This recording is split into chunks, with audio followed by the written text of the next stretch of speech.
കുറച്ച് അളവിൽ ഈന്തപ്പഴവും ടൂട്ടി ഫ്രൂട്ടിയും ചെറിയും അതുപോലെ തന്നെ കുരുവില്ലാത്ത റൈസണും കുറച്ച് അണ്ടിപ്പരിപ്പും എടുത്തിട്ടുണ്ട് കേട്ടോ. എല്ലാം സെയിം ക്വാണ്ടിറ്റി തന്നെ എടുത്തിട്ടുണ്ട്. നമുക്കിതിനെ നന്നായി ഇതുപോലെ ചെറിയ പീസായി കട്ട് ചെയ്ത് മാറ്റിയതിന് ശേഷം ഒരു അടി കട്ടിയുള്ള ഒരു പാൻ അടുപ്പത്തേക്ക് വെച്ച് അതിലേക്ക് 125 ml പഞ്ചസാര ഇട്ട് കൊടുക്കാം കേട്ടോ. അതിൽ 2 ടേബിൾ സ്പൂണ് വെള്ളവും കൂടെ ഒഴിച്ചെടുത്ത് അത് നല്ല രീതിയിൽ കാരമലൈസ് ചെയ്തെടുക്കാം. കുറച്ച് സമയം കഴിഞ്ഞ് ഇതുപോലെ പതഞ്ഞ് വരുന്ന സമയത്ത് നമുക്ക് ലോ ഫ്ലെയിമിൽ വെക്കാം കേട്ടോ, അല്ലെങ്കിൽ ഇത് കരിഞ്ഞു പോകും.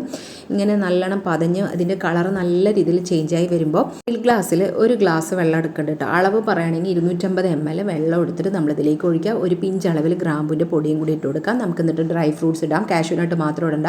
എന്നിട്ടൊന്ന് തിളച്ചതിന് ശേഷം ലോ ഫ്ലെയിമിൽ വെച്ചിട്ട് ഒരു 5 മിനിറ്റും കൂടി വെച്ചതിന് ശേഷം ഫ്ലെയിം ഓഫാക്കി അത് നന്നായി ചൂടാറാനായിട്ട് റൂം ടെമ്പറേച്ചറിലാവാനായിട്ട് വെയിറ്റ് ചെയ്യട്ടോ. ഈ ടൈമിൽ 125 ml പഞ്ചസാര എടുത്തിട്ട് ഒന്ന് പൊടിച്ചെടുക്കാം കേട്ടോ.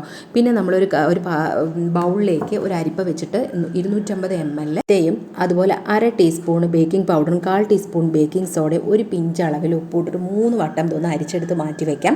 ഇനി വേറൊരു ബൗളിലേക്ക് 3 മുട്ട പൊട്ടിച്ചൊഴിക്കാം. റൂം ടെമ്പറേച്ചറിലുള്ള മുട്ട തന്നെ ആയിരിക്കണം കേട്ടോ. എന്നിട്ട് അതിലേക്ക് കുറച്ച് വാനില എസൻസ് കൂടെ ഒഴിച്ച് നമുക്കിതൊന്ന് ബീറ്റ് ചെയ്യാം.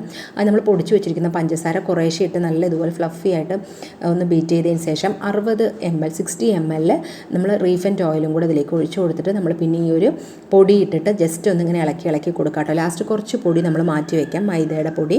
എന്നിട്ട് നമ്മൾ ഈ ഒരു ഡ്രൈ ഫ്രൂട്ട്സ് നല്ല റൂം ടെമ്പറേച്ചറിലായത് നമ്മൾ അതിലേക്ക് ഈ ഒരു ബാറ്റർ ഇട്ട് കൊടുക്കാം. കുറച്ച് നമ്മൾ ആ മാവ് മാറ്റി വെച്ചിട്ടുണ്ടായിരുന്നല്ലോ, അതിലേക്ക് കുറച്ച് കാഷ്യൂനട്ട് ഉണ്ടായിരുന്നതും കൂടി ഇട്ട് മിക്സ് ചെയ്യാം. പിന്നെ 1/4 ടീസ്പൂൺ അളവിൽ ഗ്രാമ്പൂൻ്റെ പൊടിയും കൂടി ഇട്ടിട്ട് നന്നായി മിക്സ് ചെയ്തിട്ട് ഇതുപോലെ ഒരു കേക്ക് ടിന്നിലേക്ക് ഇട്ടിട്ട് അതിൻ്റെ മുകളിലേക്ക് ഗാർണിഷ് ചെയ്യാനായിട്ട് അണ്ടിപ്പരിപ്പും റൈസണും ഇടുക. എന്നിട്ട് നമ്മളിവിടെ ഓവൺ ഇല്ലാതെയാണ് കേട്ടോ, അതുപോലെ അടികട്ടിയുള്ള പാത്രം പ്രീ ഹീറ്റ് ചെയ്യാനായിട്ട് വെച്ചിട്ടുണ്ടായിരുന്നു. അതിലേക്ക് ഒരു 45 മിനിറ്റോളം നമ്മളതൊന്ന് ആകുമ്പോഴേക്കും ഇതുപോലെ നല്ല അടിപൊളിയായിട്ടുള്ള പ്ലം കേക്ക് നമുക്ക് റെഡിയാക്കി എടുക്കാനായിട്ട് സാധിക്കും. അപ്പോൾ നിങ്ങൾ ഇതുപോലെ ഒന്ന് ട്രൈ ചെയ്യുക.